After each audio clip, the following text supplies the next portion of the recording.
Everybody, we are back. My next guest is the host of the O'Reilly Factor on the Fox News Channel. He's also the author of the book, Who's Looking Out for You? Please welcome Bill O'Reilly.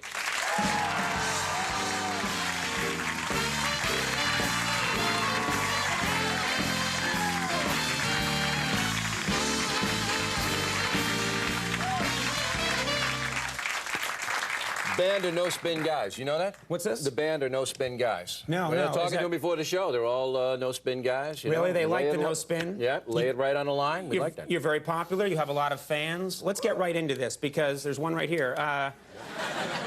Let's get into this, though. You gave a quote recently, and I thought we should talk about this. You said, late night gab fest, like Late Night with Conan O'Brien, play to the young viewership, which means the mean old Republicans don't have a chance there. What do you mean? First of all, do you really believe that? Yeah, I don't write anything I don't believe.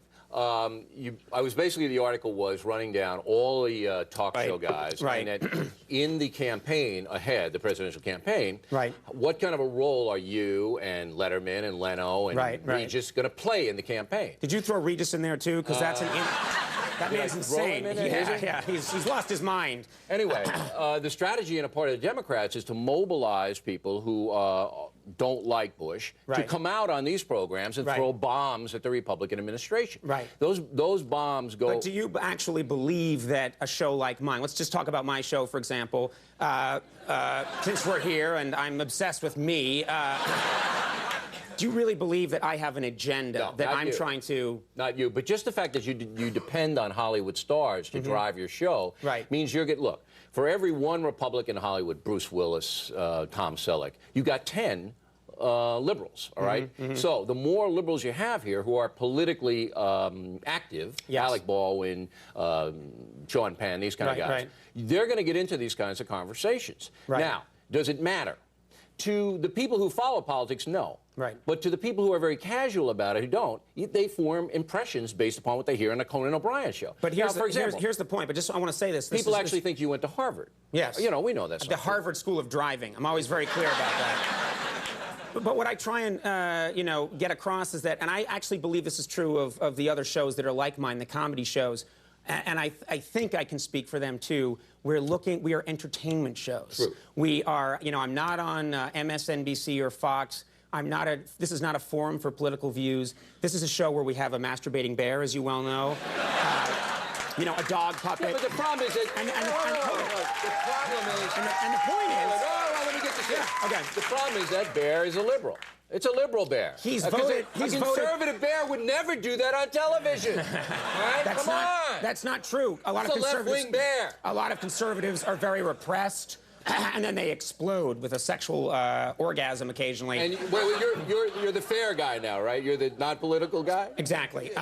So, no, I actually believe, and I think you would agree with this, that, for example, shows like yours, taking a strong position is more entertaining. It's just more entertaining. It's more entertaining for people to watch you stake out the position that's on the right, and for someone like Al Franken to stake out the left, and it's like professional wrestling. It's entertainment. It's not fun to watch someone say, well, actually, I think I kind of agree that we went into Iraq. I think that was a good idea, but you know what? I'm not crazy. I wish we had a better plan for it. Nobody likes mealy-mouthed people on television or radio. But exactly. Number one, you're wrong if you think that I'm just a right-wing kind of guy, because I'm not. I take left-wing positions all the time on the environment. I'm against the death penalty, go on and on and on. What about legalizing marijuana? I don't want to legalize. Please, no. No, and You see, this is the younger audience, and... No, wait. But you don't understand. You're not going to hear that on the 700 Club. They're not going to applaud for that. Yes, they are. No, not on the 700 Club. It doesn't go along party lines. I don't want to legalize... That gets everybody excited, don't you see? Sorry about my voice. I don't want to legalize marijuana, but I would decriminalize it because I don't want to see you go to prison. And... Let me tell you something, Bill. They are not catching this guy, all right? Yeah. I'm like a cat. I'm here when I'm there. I'm like, what are you talking about, officer? You know. I saw your Jesus thing move. I mean, you're excommunicated. You know that, O'Brien. I mean, come on. They're not up late watching those people. Now look, Here's the deal. Yeah. And you're not taking this as serious as you can. There is an actual strategy to run out entertainment people to go on programs like yours to get a political message across. Yeah, but you know what? There is that strategy. But listen, I have no reason to lie about this. You must be aware of it, O'Brien. Yes, I've been living in a fog. It's all that pot. Yeah. Get off it. When people, and move on to crack. When people come on this show, my main concern is that they're entertaining. That's all I care about. Are we doing okay? I really do. This is going pretty well. I think I've saved it. But no, my point is this, and I mean this. You know, Ann Coulter not too long ago wrote that she really believes that all of us have this agenda. You come out here every night, you're out here for an hour. Absolutely. And you just want it to be funny. Entertaining. You want it to be entertaining. Right. That's what we do. But don't allow yourself to be used, you see? That's the thing. You can't... But listen, by the political. But listen, we have, when we have, say, for example, John McCain was on this show, we didn't talk about political issues. He was very funny. He was witty. He was great. We were not interested in that. I don't even mind if you have the outlaws. Bob Dole. Bob Dole's been here many times. Just balance it out. Balance it out. That's what I'm saying. Here's what I'm saying right now. I would say to anybody, not to anybody, but I would say, if President Bush would want to come on this show, love to have him here. He's the president. I'd treat him with respect. It'd be a great night. I'd want it to be funny. I wouldn't. It's not my job. I've not been elected. I'm not a news official. I would love it if Dick Cheney was on this show. That would be great. That would be good television. It would be fun. It would be my job. You'd have to find Cheney first, though. Yeah, exactly. Well, I found him, actually. Yeah, where is he? I know where he is. Yeah. He has a hole next to Saddam's, actually. It connects. Yeah. They would talk and then go back to their different holes. I want to make sure we get everything in, but I want to show another side of you. Uh-oh. We have nude photos. You wrote a novel. You wrote a novel. It has not come out yet.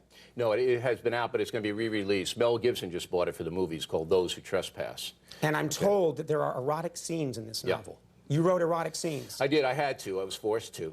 And what was it like when Bill O'Reilly sits down at his old typewriter and writes an erotic scene? First thing I did was I went to the library and had the librarian dial up the porn so I could get it in a public library. And, so you're saying right now that you went and you procured porn? Yeah, from the library. I don't care where you got it. Right. You went and got some porn. Then library porn is the same as 7-Eleven porn. Right. There's just a little card you have to put in the back. Then I borrowed some pot from you. I got really wasted. And you know what? Still haven't paid me, by the way, buddy. And then I wrote the scene.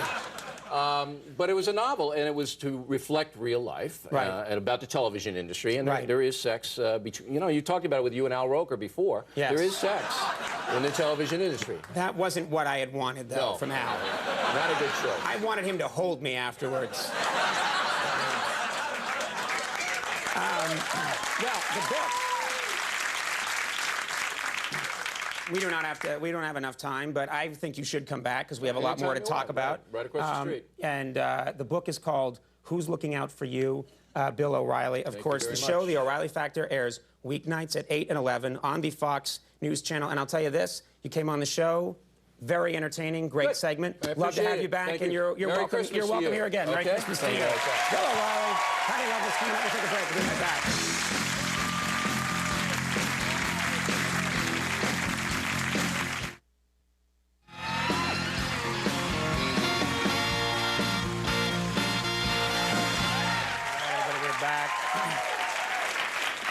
I really like tonight's show. Well, if you like tonight's show, stay tuned next week. We have some amazing guests coming up, including Ian McKellen, Al Gore, Bruce Springsteen, the E Street Band, Julia Stiles, The Rock, and much, much more. So watch those shows. We'll be right back with Patty Loveless. Stick around.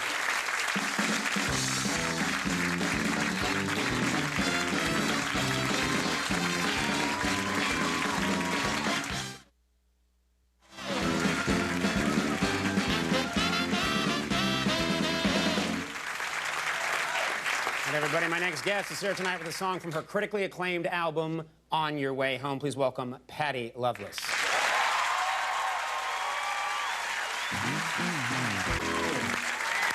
Hey, that was fantastic. Thank you very much. That was great.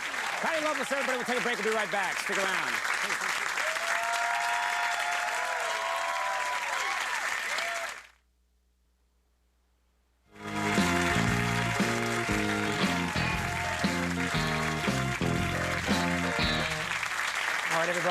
That's our show. I do want to thank my guest, Patty Loveless. Thank you very much. On Your Way Home is the album. I also want to thank Natalie Portman for being here. And yes, and our thanks to Bill O'Reilly for stopping by. And, of course, Max Weinberg and the Max Weinberg 760 for Last Call with Carson Daly.